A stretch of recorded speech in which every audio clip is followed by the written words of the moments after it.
This is the youngest millionaire in America. She is the queen of Silicon Valley. She has been wearing only black turtlenecks with nice red lips for a long time. She's fooled every sophisticated elite in Silicon Valley. Her father's company lost its job in a Ponzi scheme in her senior year. The company took a huge amount of money. Elizabeth's family had to borrow money from relatives. The relatives deliberately embarrassed her father in front of the children. She always remembered this humiliation. The lost father has aged a few years. That night Elizabeth suddenly remembered Steve Jobs. She had to make money.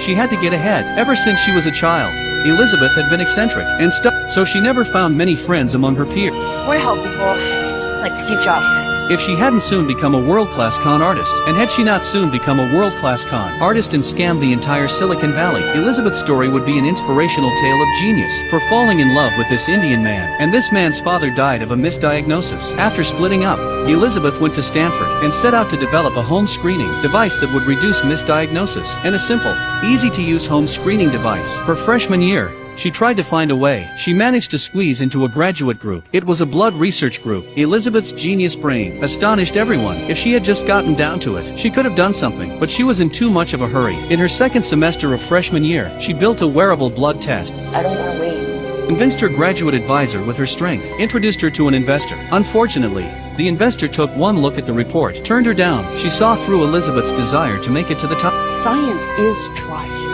A real result. There is a long and painful process. It's not like the movies where it happens overnight. It is a real and repeated failure. This failure hit the 19-year-old Elizabeth. At 19, she wanted to be extraordinary immediately. She had always stood out among her peers. Although she was always at odds with her peers, she had to practice to be with them. But in her mind, it didn't matter. After all, she was a genius, until one night, at a party she was insulted, and went into extreme fear. Her sanity was so strong that she calmed down, but it's no use being calm. She was humiliated, and no one helped her. Here's where her strength starts to turn to madness. Looking at her fingers, she came up with an idea, and then the realization of this idea supported her whole life. Work became an armor, barrier to all lack of understanding and distrust. She learned from Stanford. That day she gave her parents a long list of entrepreneurial examples. Steve Jobs, Bill Gates, looking at a proposal that was like a nightmare. Mom cried. I don't understand you.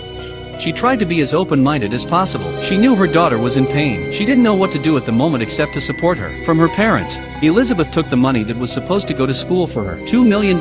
She told herself she wanted to be a strong person. For those who can afford to take the easy way out, shortcuts are very attractive. A 20-year-old woman boss, lives in the office. She's as big as her employees. No shelves. I can get you a cup of coffee. Good. Everything is exactly how she imagines herself to be. She never painted a pie and was genuine. When the team made the first machine, everyone believed that the project would be a success, but $200 for one experiment. Repeated failures quickly ran out of money. In the end, Elizabeth owed $6 million. That's $48 million. She wiped out her family's money. The dreamy part of the business faded away, revealing the trivial part, and even a little embarrassing. You have a boyfriend? Obviously, I'll use condoms. I mean, yes, use condoms. Elizabeth lives in an open-minded family. She was open with her mother about most things. She's a strong girl. Don't worry about that kind of talk. It won't hit her at all. Instead, it's the exchange of ideas from a mature man. That's what she really needs. For her boyfriend Sonny to move to Stanford and bought a villa nearby. They met in Beijing. Elizabeth was 19 years old, taking Chinese classes in Beijing. The two of them were the only ones in the class who were studying hard compared to other kids his age. Sonny had a big picture and a clear mind, and a serial entrepreneur. He is mature and considerate, and the young and smart Elizabeth also amazed Sonny, but the age difference kept them on the edge. Until Elizabeth returned to the States, she started her own business at Stanford. In front of her first office,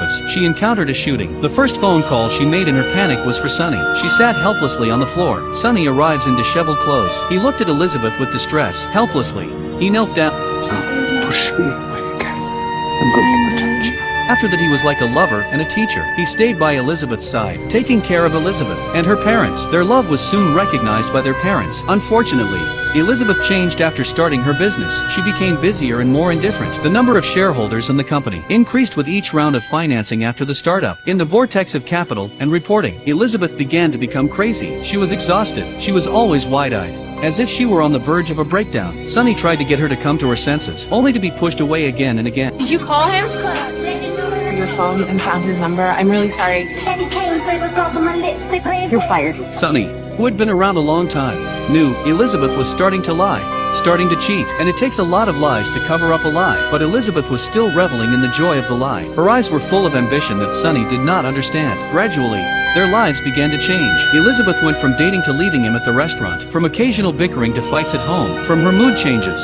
Sonny guessed the company might be out of control. While Elizabeth was away on a financing trip, he came to the company and broke into the lab. And sure enough, he found Elizabeth's company was a scam with no technology. Hundreds of millions of dollars invested in it. It's just a bunch of useless plastic boxes. The employees were laughing and sarcastic behind Elizabeth's back. Her company was out of control. In order for Elizabeth to keep her position as CEO, Sonny invested $20 million in financing to become CEO of the company, to pick up the pieces for Elizabeth, until Elizabeth's business scam was broken. Throughout the process, the shareholders and employees of the company didn't know Sonny was Elizabeth's boyfriend. Age became the best protection, and the deception got out of hand when the scam, after it made headlines, it became one of the items in the indictment against the two men.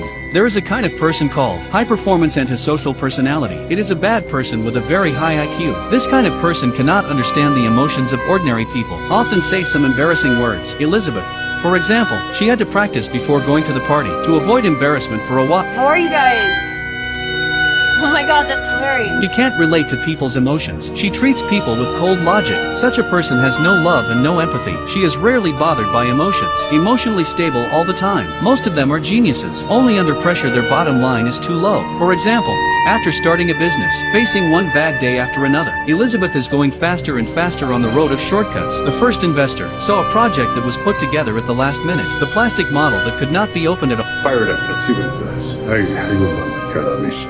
Elizabeth was convinced by her extreme calmness, and insight convinced him. Intuition. Elizabeth caught the word. She worked quickly in her head. Immediately, she came up with a phrase. You were in the army, and thank you for your service. The American lives that could be saved.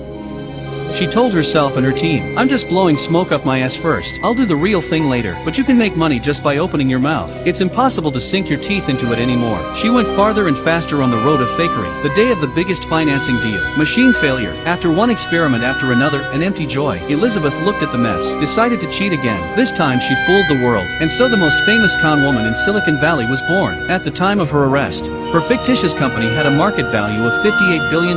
In order to keep fooling investors, Elizabeth practiced hard, playing the role of a successful CEO. The year was 2006, Apple's most popular era. This is the designer of the Apple phone. Elizabeth You should just dress more like a CEO. Listen, how you present yourself to the world is your identity. After that, Elizabeth started to look like a female Steve Jobs. Her company was built entirely on Apple. At that time, everything was still so new. The internet world was in its prime. The world needed heroes and icons. More than anything, it needed female icons, and the wave was blowing up for Elizabeth. She was on the cusp of a higher market value, started going after cancer patients. The employees couldn't take it anymore. They ran for cover, but none of this made Elizabeth sick. Whether it was a rebellion or a lonely family, it didn't really hit her. The only thing that could bring her down was the doubt of her investors. When the scam was discovered, Elizabeth finally broke down. She smashed her phone. Little did she know that this broken phone would eventually save her. At the cell phone store, she meets a kid her age. I followed all of the steps. It was just too quick, I'm so sorry. Since she doesn't have ordinary emotions, then let's appropriate someone else's emotions. In the debriefing session, she borrowed the guilt-ridden expressions and words of the Apple Store clerk. She showed weakness and cried, and her little girl sighed, and she really got the old white men on the board. Her calmness and indifference. She's a great success in the investment world. Capital doesn't need emotion or conscience. It's a perfect fit for Elizabeth. To keep her job, she pulled her boyfriend. He offered to bring in $20 million. Using a show of weakness as a weapon, she got her boyfriend to invest half of his family fortune, and gave him the illusion. By doing so, the two of them could be together in good standing. He believed it. This man, 20 years older than her, she was played for a fool, and Elizabeth has no pity for him.